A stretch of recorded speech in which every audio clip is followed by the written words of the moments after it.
안녕하십니까, 알림이 황희두입니다. 도대체 언제까지 저런 황당한 언플을 하려나 싶습니다. 박지원 전 국정원장을 잘못 건드렸다고 보는 입장인데요. 동아일보의 취재를 종합하면 이러면서 서해 공무원 사건으로 계속 문재인 정부를 흔들고 있는 셈입니다. 하지만 이미 많은 시민들은 드러난 민낯의 진실을 알고 있죠. 원본은 국방부에 있고 윤석열 정부의 현 국방부 장관도 확인할 수 있다고 하는데 도대체 언제까지 삭제 타령할 거냐? 애초에 말도 안 되는 언플이란 얘기가 나오고 있고요. 박지원 전 원장도 방금 전 대통령 안보실로부터 삭제 지시를 받지도 않았고 한 적도 없다, 이런 입장을 전했습니다. 오늘 노영민, 박지원, 서훈, 이인영, 정의용 이들이 직접 등판해서 윤석열 정부를 강하게 비판했는데요. 선택적 짜맞추기로 사건을 왜곡했다, 그러면서 조목조목 하나씩 반박에 나선 거죠. 지금 윤석열 정부는 문재인 정부 때리기 할 때가 아닙니다. 참고로 강원도에선 논란이 거세지자 12월 15일까지 상환한다는 입장을 전했습니다.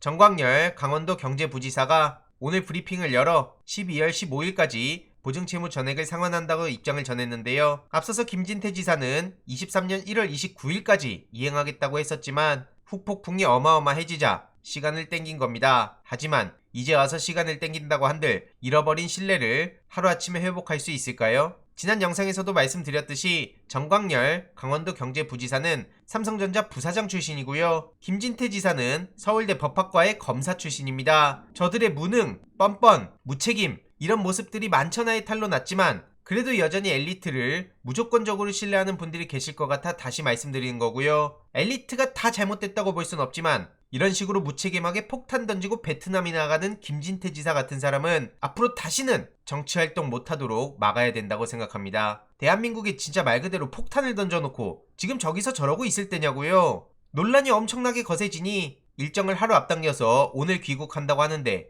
애초에 떠난 것 자체가 문제고요. 이대로 얼렁뚱땅 그냥 넘어갈 겁니까? 언론에선 자꾸 레고랜드 사태라고 하는데요. 김진태 사태라는 걸 다시 한번 말씀드리고요. 오죽하면 김진 테러리스트란 얘기까지 나오는 거 아니겠습니까? 이런 와중에 오늘 윤석열 대통령은 경제회의를 생방송으로 전체 공개한다고 합니다. 각 방송사를 통해 80여 분간의 전체 내용이 공개된다고 합니다. 이건 대통령이 시나리오 없이 토론하자는 강력한 의지를 밝혀서 추진됐다고 하는데요. 쇼 연출하거나 이런 거 절대 하지 말라 했다, 그러면서 미래에 대한 희망을 갖도록 할 거다, 기업의 부실을 막기 위해서 여러가지 시장 안정화 조치를 해놨는데 쇼 없이 있는 그대로의 모습을 보여줄 예정이다, 이런 입장을 전했습니다. 하지만 진짜 어처구니가 없었던 건 정작 민감한 내용은 회의에서 안 다룬다고 하는데요. 집값, 금리, 환율, 주식시장 관련 구체적 현안은 피해간다고 합니다. 어마어마하게 오른 금리 때문에 계층을 불문하고 다들 힘든 상황인데 김진태 사태까지 터졌습니다. 그런데 이런 얘기를 그냥 쏙 빼겠다는 겁니까? 이러니까 당연히 이거야말로 쇼하는 거다, 자기 하고 싶은 말만 하고 그러면 친윤 기자들이 알아서 괜찮게 따옴표 따서 여기저기 퍼나르고 24시간 그런 것만 보내려는 속셈이냐, 이런 비판의 목소리가 나올 수밖에 없는 거고요. 보시다시피 엄청나게 많은 비판의 목소리가 나오고 있죠. 실제로 1시간 동안 59분을 본인이 다 얘기한다고 하는데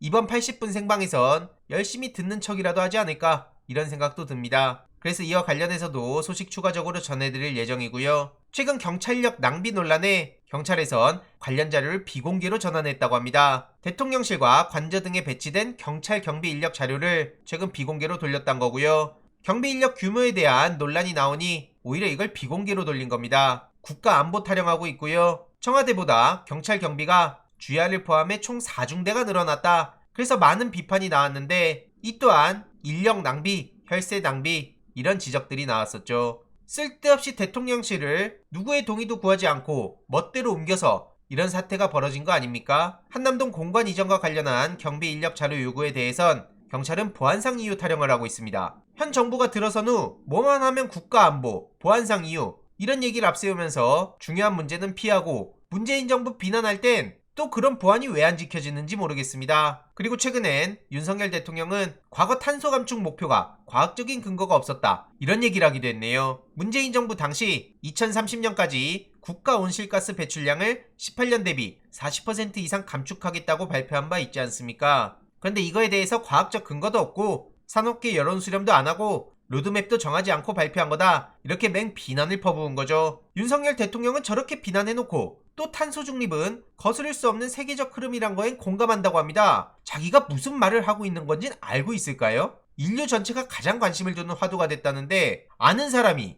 5만 가지 헛소리들을 내뱉는 겁니까? 심지어 탄소 중심 마스크를 써가지고 국제적으로 망신당하고 이쯤 되면 정말 본인이 무슨 말을 하고 있는지 아예 모르는 것 같습니다. 이러니 눈 떠보니 후진국이다. 윤석열 정부가 또 최하위권을 차지했다. 이런 지적까지 나오는 겁니다. 재생에너지 발전 비중과 신규 투자가 최하위 수준인 점을 봤을 때 새로운 에너지 정책은 2030년 이후 재생에너지 후진국 지위를 고착할 수밖에 없다는 지적이고요. 문재인 정부 때만 하더라도 눈 떠보니 선진국이란 말이 여기저기서 나왔는데 불과 몇 달 만에 윤석열 정부 들어서고 눈 떠보니 후진국이 됐다. 도대체 몇 개월 사이에 무슨 일이 벌어진 거냐? 이런 비판의 목소리가 쇄도하고 있고요. 이와 관련한 추가적인 소식 계속 전해드리도록 하겠습니다. 이번 내용도 유익했다면 구독, 좋아요, 알림 설정, 멤버십 가입 정말 큰 힘이 된다는 점 말씀드리고 싶습니다. 이번 내용도 주위에 널리 공유 부탁드립니다.